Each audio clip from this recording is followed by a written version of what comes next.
Nyuma y'igihe kirekire bivugwa ko hari abanyamakuru b'imikino baba barafashwe bafatanywe n'abasirikare bagafungwa bazira gukoresha amafaranga ya Minisiteri y'Ingabo, RDF mu kanya gashize ishyize itangazo hanze ibisobanura uko byose byagenze.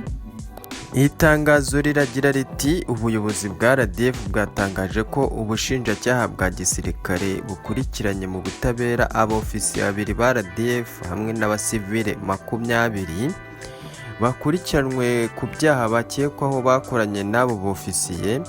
Abo bose bafunzwe by'agateganyo n'ubushinjacyaha bwa gisirikare ku byaha bakekwaho birimo ubufatanyacyaha mu kwakira no gutanga inyandiko itemewe n'ubufatanyacyaha mu gukoresha umutungo wa leta icyo utagenewe.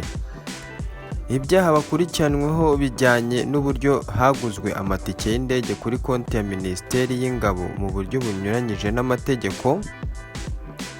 RDF yatangaje ko nk'uko biteganywa n'itegeko abasivile iyo bakoranye icyaha n'abasirikare bakurikiranwa n'ubutabera bakaburanishwa n'inkiko za gisirikare. Nubwo RDF itatangaje amazina y'abafunzwe, itangazo ryayo ryaje nyuma y'iminsi bivugwa ko hari abafunzwe barimo abanyamakuru n'abandi bafite aho bahuriye n'ibikorwa by'umupira w'amaguru mu Rwanda.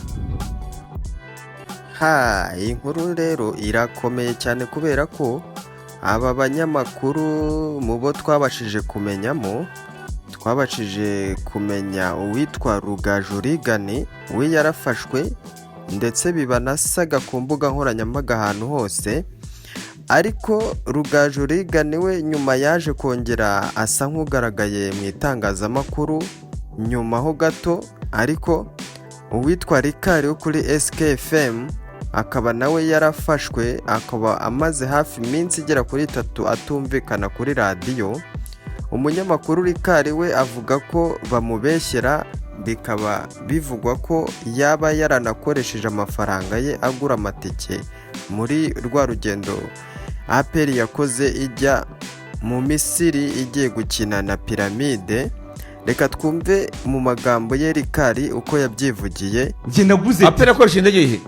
APR imenya yarakoresheje ni Rwanda ni Rwanda bajya bajya hehe bafata indi ndege noneho bafata indi ndege itike y'indege yanjye cyangwa Rwanda yabageje Katari Doha, ariko rika kugira ngo unabibone neza ko nge niguriye itike mbere y'ibyumweru 2 abantu izagenda mu Misiri. Rika sibyo abantu turi kubacanganyikisha ntabwo tubacanganyikisha ndakwereka itike yagiye mu Misiri. Reka bisobanure niwe turi kumenya ikibazo gihari, ntituri kumenya ikibazo wahereye mu mizi ni iki. Ngiye nashatse kujya kureba APR match yo kwishyura, nari nagiye Tanzania, ndavuga ati APR nijya mu Misiri ngomba kujyayo, nshaka ubushobozi bwanjye ngura itike y'indege muri Egypt Air mbere ndayigurira, nandikira Georgine ndamubwira ati ko naguze tike y'indege nta buryo ndayimwereka ko nayiguze, nyohereza n'ubuyobozi bwa APR. ndavuga ati icyari gisigaye ni ukumfasha kubona iki visa. Uko niko Rikari bisobanura mu magambo ye rwose, avuga ati niguriye itike APR nta tike yigeze ingurira, nageze naho nkoresha amafaranga agera ku 1,400 by'amadolari ndimo ndagura itike kugira ngo mbashe kuyiherekeza mu Misiri. Ibyo bavuga by'uko naba narakoresheje amatike ya APR byo sibyo.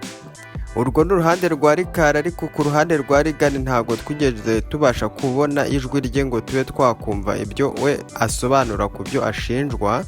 Turakomeza gukurikirana amakuru kuri iyi kese y'aba banyamakuru babiri. Mukomeze mudukurikirane, mukomeze murayikinge, musharinge. Bye.